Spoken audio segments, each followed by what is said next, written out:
Praise the Lord, जय मसीह की। सबसे पहले मैं सभी का स्वागत करता हूं अपने इस चैनल में जिसका नाम है the word of supreme God. देखिए, आज की जो टॉपिक है वो बड़ा ही चकित कर देने वाला टॉपिक है कि आने वाले फ्यूचर में, भविष्य में ऐसा भी कुछ हो सकता है क्या। आज के डेट में आप जो लड़ाइयों को सुन रहे हैं, कभी यूक्रेन और रसिया का लड़ाई चलता है, कभी भारत पाकिस्तान का वॉर होता है, कभी इज़राइल ईरान का वॉर होता है। इज़राइल और ईरान का जो वॉर है वो अभी करंट में चल रहा है। उसके बारे में बाइबल क्या बताती है? इज़राइल, रूस, ईरान, लीबिया, फारस, इराक, इन सब के बारे में बाइबल जो है वो क्या बताता है, इन सारी चीज़ों को हम लोग आज इस वीडियो में जान पाएंगे। जितने भी आज वार हो रहे हैं, क्या उसका वजह है, इसके बारे में भी आप बाइबल से जान सकते हैं, समझ सकते हैं। देखिए, एक पुस्तक है बाइबल में जिसका नाम है यहेजकेल अध्याय 38 और 39। इसमें है गोग और मागोग का युद्ध। गोग और मागोग, ये जो दो नाम देख रहे हैं आप, गोग और मागोग, तो मागोग जो है वो जगह का नाम है और गोग जो है ये किसी राजनेता का नाम हो सकता है। ये कोई बहुत बड़ा लीडर है, ठीक है, उसको गोग कहा जाता है। किसी नेता को, पावरफुल राजा को गोग के नाम से जानते हैं, जबकि मागोग जो है वो जगह का नाम है। देखिए, यह जकेल जो पुस्तक है, एक्चुअली में यह जकेल कौन है? तो वो परमेश्वर के एक नबी हैं और वो एक भविष्यवक्ता भी थे। लिखा है कि यह जकेल भविष्यवक्ता कौन थे, ठीक है। यहेजकेल भविष्यवक्ता कौन थे? तो लिखा है कि यहेजकेल एक यहूदी याजक। याजक किसको कहते हैं? जैसे हिंदू धर्म में बड़े बड़े पुजारी होते हैं, पंडित होते हैं, उनको पुजारी या पंडित कहा जाता है। तो यहूदी धर्म में उसी को याजक कहा जाता है, फरीसी कहा जाता है। तो यहेजकेल जो है एक यहूदी याजक और भविष्यवक्ता थे, जिन्हें परमेश्वर ने बाबुल की बंधुआई के समय 593 से 571 ईस्वी पूर्व में चुना। बाबुल क्या है? तो बाबुल भी एक जगह का नाम है। बाबुल, आज का जो इराक है, उसको बाइबल में बाबुल कहा गया है। पुराने ज़माने में उसको बाबुल के नाम से जाना जाता था, 593 से 571 ईस्वी पूर्व में। आज का इराक, जिसकी राजधानी है बगदाद, तो उसी समय की ये घटना है। यहेजकेल एक यहूदी याजक थे और भविष्यवक्ता थे, जिन्हें परमेश्वर ने बाबुल की बंधुआई के समय में चुना था। बाबुल की बंधुआई, बाबुल मतलब इराक ने क्या किया था कि इज़राइल पे अटैक किया था। आज का जो इज़राइल आप देख रहे हैं, ठीक है, पहले भी वो इज़राइल था, बहुत पुराने समय से ही वो इज़राइल है। इज़राइल चूँकि जो यहूदियों में एक राजा थे इज़राइल नबी के नाम पर ही इज़राइल देश का नाम पड़ा है।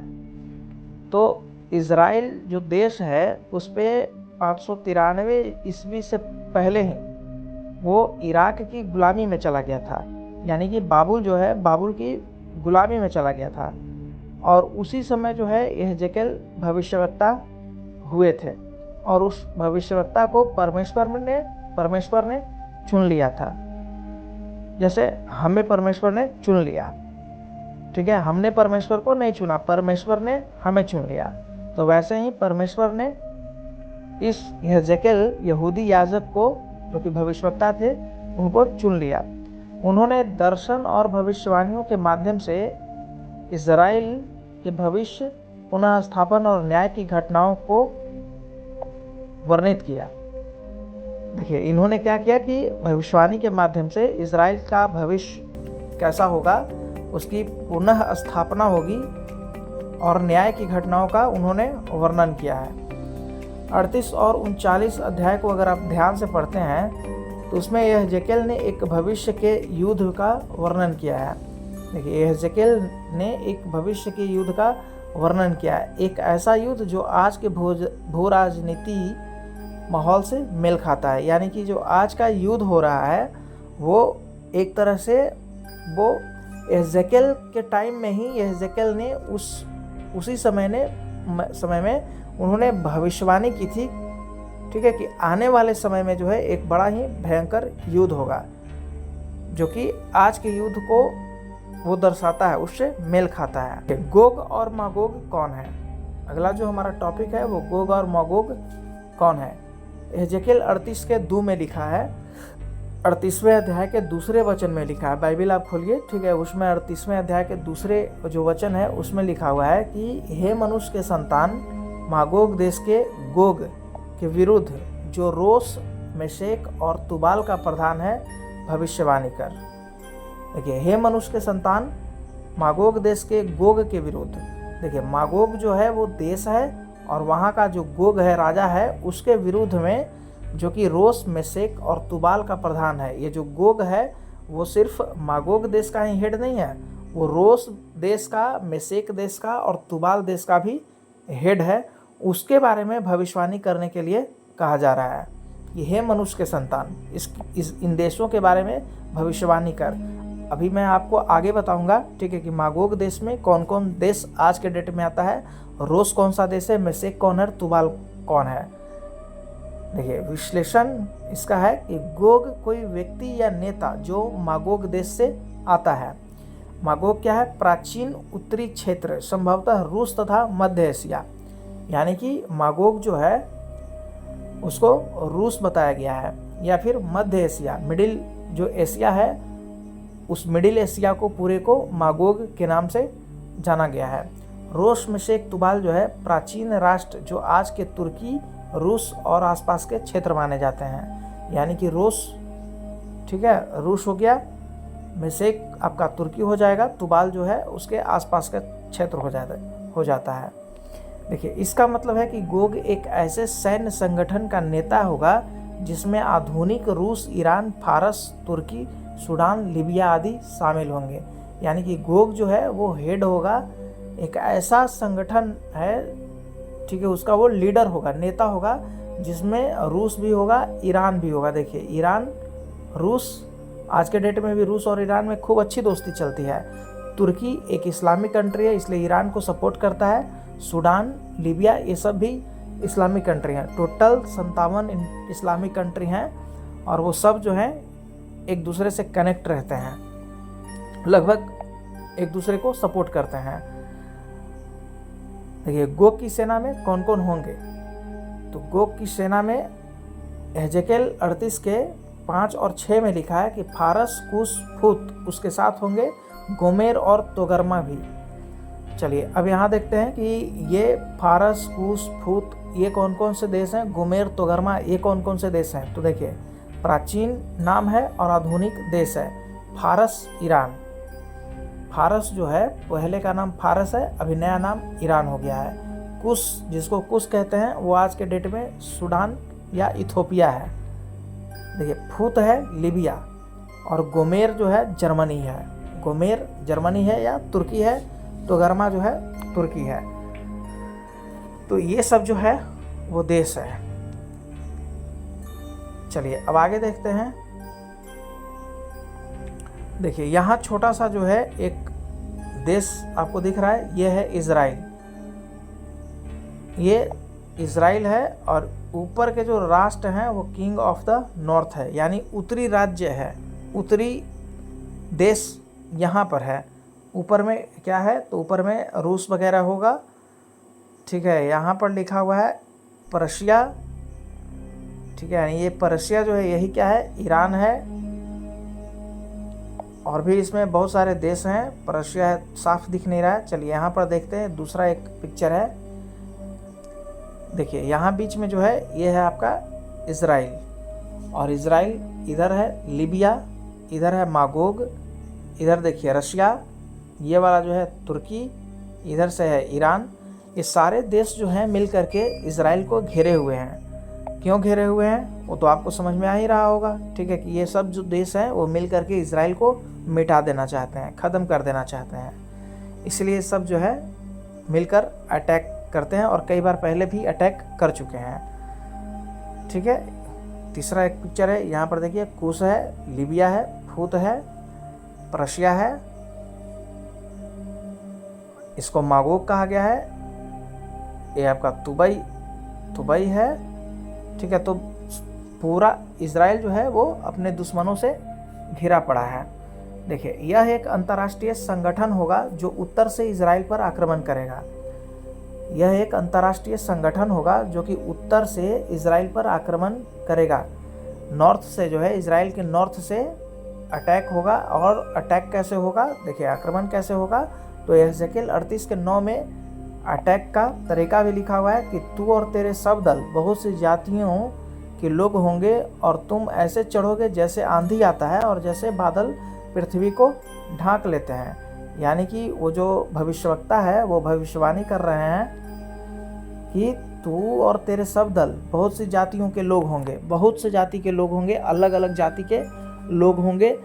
हो सकता है उसमें मुस्लिम तो होंगे ही, ठीक है, और भी जो है वो भी हो सकते हैं। उस हिसाब से आपका जैसे हिंदू धर्म के लोग जो हैं वो भी हो सकते हैं, क्योंकि रूस और भारत में दोस्ती है, तो हो सकता है रूस भारत से मदद मांगे और भारत जो है वो रूस को मदद करे, तो हिंदू भी उसमें हो सकते हैं। तो तू और तेरे सब दल, तू किसके लिए लिखा गया, गोग के लिए, कि गोग और उसके सब दल बहुत सी जाति के लोग होंगे। मुस्लिम होगा, हिंदू होगा, बौद्ध होगा, बहुत सारे बौद्धिस्ट कंट्री भी हैं। तुम ऐसे चढ़ोगे जैसे आंधी आती है और जैसे बादल पृथ्वी को ढांक लेते हैं। अचानक हमला होगा, शांत इजराइल पर घातक हमला होगा। यानी कि अकेला जो इजराइल है उस पर अचानक से ये सब हमला करेंगे। युद्ध की योजना इंसान बनाएंगे लेकिन मैदान परमेश्वर का होगा। देखिए, योजना ये जो बन रही है, चारों तरफ से जो दुश्मन देश घेर करके इजराइल पर जो अटैक करना चाहता है, तो ये योजना तो ये मनुष्य बना रहा है। रूस, ईरान, लीबिया, लूत जितने भी हैं ये सब बना रहे हैं, लेकिन मैदान किसका है, तो परमेश्वर का है। और ये परमेश्वर के मर्जी के बिना नहीं हो रहा है। इन लोगों के मन में डाला जा रहा है कि तुम आओ, ठीक है। जैसे हिंदू धर्म में कृष्ण जरासंध के मन में डालते थे कि जाओ सारे राजाओं को एक जगह इकट्ठा करो, ठीक है, तब फील्ड में आना, तब तुमसे फाइटिंग अच्छे से होगी। और ऐसा वो क्यों करते थे, ठीक है, कि जैसे उनको मारने में सुविधा हो, अलग अलग खोज करके मारना थोड़ा मुश्किल हो या खोजना थोड़ा टफ है, इसलिए एक ही जगह पे वो इकट्ठा करवा लेते थे और तब मारते थे। तो यहाँ पर परमेश्वर जो है, यहोवा परमेश्वर, ये मैदान इनका है, इजराइल इनका देश है, इस पर इनकी विशेष कृपा रहती है। और जितने भी अगल बगल वाले देश हैं उसको वो इकट्ठा करेंगे एक जगह कि तुम आओ अटैक करो। देखिए, गोग सोचता है कि वह इजराइल को नष्ट कर देगा। आगे लिखा है कि गोग सोचता है कि वह इजराइल को नष्ट कर देगा, लेकिन उसे नहीं पता कि वह सीधे परमेश्वर के क्रोध में घुस रहा है। वो चीज़ उसको समझ में नहीं आ रहा है। वो समझ रहा है कि उसको नष्ट कर देगा, इजराइल को नष्ट कर देगा, लेकिन इजराइल को नष्ट करना इतना भी आसान नहीं है। बहुत ताकतवर देश है इजराइल, लेकिन बाइबल हमें ये भी बताती है कि इजराइल धीरे धीरे कमज़ोर पड़ेगा। देखिए, परमेश्वर का क्रोध और न्याय का दिन, यहेजकेल 38 के 18 से 19 में लिखा है कि उस समय मेरा क्रोध भड़क उठेगा, तब बड़े भूकंप इजराइल की भूमि में होगी। इजराइल जो है वहाँ एक भयंकर भूकंप आएगी। परमेश्वर का जब क्रोध भड़केगा तो भूकंप वहाँ पर उठेगी। परमेश्वर क्या करेंगे, भयंकर तूफान लाएंगे, भयंकर तूफान लाएंगे, पहाड़ गिरेंगे, भवन ढहेंगे, सेना में आपसी मारकाट होगी। यानी कि जो अलग अलग गोग और मागोग जो है वो जो आएगा, ठीक है, मागोग देश जो आएगा वो उसकी सेना अपने आप में ही लड़ेगी, आपसी मारकाट करेगी, खुद ही एक दूसरे को मारेगी। और आग और गंधक की वर्षा होगी, जैसे सदोम और गमोरा पर हुई थी। सदोम और गमोरा की कहानी मैं आपको फिर बताऊंगा। देखिए, मैं उस पर महामारी और रक्त वर्षा लाऊंगा। मैं उस पर महामारी और रक्त वर्षा लाऊंगा, खून की बारिश होगी और उसकी सेनाओं पर, उसके साथ की बहुत सी जातियों पर। देखिए, बहुत सी जातियों पर, ठीक है। अब जो गोग मागोग को सपोर्ट करेगा, ठीक है, वो सारी जातियां जो है परमेश्वर के विरुद्ध खड़ी हो जाएंगी।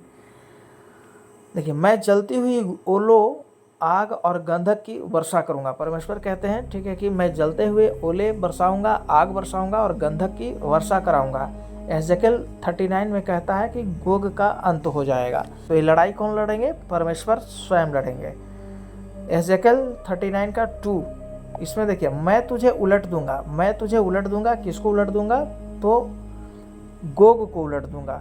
गोग जो है संभवतः किस देश का है? तो रूस का है। रूस का जो लीडर है, हेड है, उसको गोग कहा गया है, क्योंकि आज के डेट में अभी शक्तिशाली कौन सा देश है? रूस है। रूस की दुश्मनी किससे चलती है? अमेरिका से। अमेरिका किसका दोस्त है? तो इजराइल का। अमेरिका कैसा कंट्री है? तो क्रिश्चियन कंट्री है। इजराइल कैसा कंट्री है? तो यहूदी कंट्री है।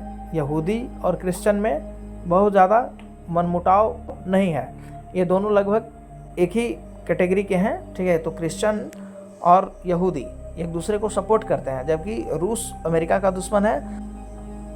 मैं तुझे उलट दूंगा और तुझे 6 भाग कर दूंगा, यानी कि पूरा जो गोग है, मागोग जो है, उसका सिर्फ 1/6 ही रह जाएगा। इजराइल के पहाड़ों पर तुमको ले आऊंगा। जो अलग अलग देश के लोग हो, उस सब को, सभी सेनाओं को इजराइल के पहाड़ी पर लेके आएंगे। परमेश्वर गोग को युद्ध के लिए खींच कर लाते हैं ताकि वहां उसका अंत हो। 39 के 4 में लिखा है, एजेकियल 39 के 4 में है कि तू इजराइल के पहाड़ों पर गिरेगा और मैं तुझे शिकारी पक्षियों और पशुओं को खिलाऊंगा। यानी कि परमेश्वर कहते हैं कि तू इजराइल के पहाड़ों पर गिर पड़ेगा, यानी लड़ने तो आएगा लेकिन तुम उससे जीत नहीं पाएगा। इजराइल से तुम जीत नहीं पाओगे। इजराइल के पहाड़ों पर आओगे, गिर पड़ोगे, मैं तुझे शिकारी पक्षियों और पशुओं को खिलाऊंगा। फिलहाल में तो जीत ही जाएगा, ठीक है, लेकिन जब इजराइल पूरी तरह से हारने के कगार पे पहुंच जाएगा, तब जो है परमेश्वर अपना जलजला और प्रकोप दिखाएंगे। देखिए 39:12 में लिखता है कि इजराइल के लोग 7 महीने तक उन्हें गाड़ते रहेंगे। यानी कि इतना भीषण तबाही होगा, इतना भीषण लाशें गिरेंगी, इतनी सारी, कि इजराइल के लोग जो है 7 महीने तक उन्हें गाड़ते रहेंगे। चलिए, तो आज का संदेश जो है यह है कि यह केवल युद्ध नहीं है, यह परमेश्वर का न्याय है। यह केवल युद्ध नहीं है, परमेश्वर का न्याय है। तो आखिर ये न्याय क्यों आएगा? परमेश्वर का न्याय इन लोगों के ऊपर। परमेश्वर दुनिया को दिखाना चाहते हैं कि वही प्रभु हैं। पूरी दुनिया जो है अपने आप को बहुत ही ताकतवर समझ रही है, और अलग अलग जाति में, धर्म में जो लोग बटे हुए हैं, जबकि परमेश्वर तो एक ही है, तो वो अपनी ताकत दिखाएंगे। देखिए, यह केवल युद्ध नहीं, यह परमेश्वर का न्याय है। परमेश्वर दुनिया को दिखाना चाहते हैं कि वही प्रभु हैं, उनके अलावे और कोई दूसरा प्रभु नहीं है। अलग अलग तरह के प्रभु नहीं होते हैं, एक ही परमेश्वर होते हैं। तो परमेश्वर जो है ये महिमा दिखाने के लिए इतना भयंकर तबाही करेंगे। परमेश्वर की महिमा और इजराइल की सुरक्षा, इससे क्या होगा? तो परमेश्वर की महिमा दिखेगी और इजराइल को सपोर्ट मिलेगा, सुरक्षा मिलेगा। मैं अपने पवित्र नाम को अपने लोगों इजराइल के बीच में प्रकट करूंगा, और अन्य जातियों को जानना होगा कि मैं यहोवा हूँ। और अन्य जातियों को जानना होगा, दूसरे जितने भी जाति के लोग हैं वो जान जाएंगे कि मैं यहोवा हूँ, मैं परमेश्वर हूँ। परमेश्वर का ये वचन है। सारी दुनिया यह देखेगी कि परमेश्वर ने हस्तक्षेप किया। इजराइल अकेले नहीं जीत सकता है, परमेश्वर ने हस्तक्षेप किया। इजराइल की रक्षा इंसानी सेना से नहीं, बल्कि परमेश्वर के हाथ से होगी। यह युद्ध कब बंद होगा? देखिए, बाइबल इसकी सटीक तारीख नहीं बताती है, लेकिन संकेत देती है इजराइल शांतिपूर्वक बस जाएगा। संभवतः यह युद्ध जो है वो महासंकट के पहले या दौरान होगा। एक ट्रिब्यूलेशन होगा, अर्मागेडोन का एक युद्ध होगा, ठीक है। तो उसी के दौरान जो है ये काम भी होगा। लेकिन हम यह जानते हैं कि परमेश्वर की घड़ी चल रही है और भविष्यवाणियाँ एक एक करके पूरी हो रही है। तो आज की इस भविष्यवाणी से आज क्या सीखते हैं हम लोग? देखिए, इस वीडियो से आपको यही सीखने के लिए मिलेगा कि परमेश्वर की भविष्यवाणी कभी झूठी नहीं होती। शैतान और बुराई की शक्ति सीमित है, अंतिम विजय परमेश्वर की होती है। यह युद्ध चेतावनी है, तैयार रहो, आज ही मन फिराओ और यीशु मसीह को ग्रहण करो। ये चीज़ें जो है आपको आज के इस वीडियो से सीखने के लिए मिला है। देखिए रोमियो 8:31 में कहता है कि यदि परमेश्वर हमारे साथ है तो कौन हमारे विरुद्ध हो सकता है। ये किसके लिए लिखा हुआ है? इज़राइल के लिए लिखा हुआ है। और जो भी परमेश्वर को मानते हैं, एक ही परमेश्वर को मानते हैं, सुप्रीम पावरफुल यहोवा परमेश्वर को जो मानते हैं, ठीक है, तो लिखा है कि यदि परमेश्वर हमारे साथ हैं तो कौन हमारे विरुद्ध हो सकता है। तो प्रिय दर्शकों, आज का यह संदेश सिर्फ जानकारी के लिए नहीं था, यह चेतावनी है, प्रेम का बुलावा है कि आप तैयार हैं उस दिन के लिए जब परमेश्वर न्याय करेंगे। आज ही यीशु मसीह को स्वीकार करें, क्योंकि वही एकमात्र शरण, उद्धार और जीवन है। वीडियो को शेयर करें, सब्सक्राइब करें और कमेंट में लिखें, मैं परमेश्वर की ओर लौटना चाहता हूँ। जय मसीह की।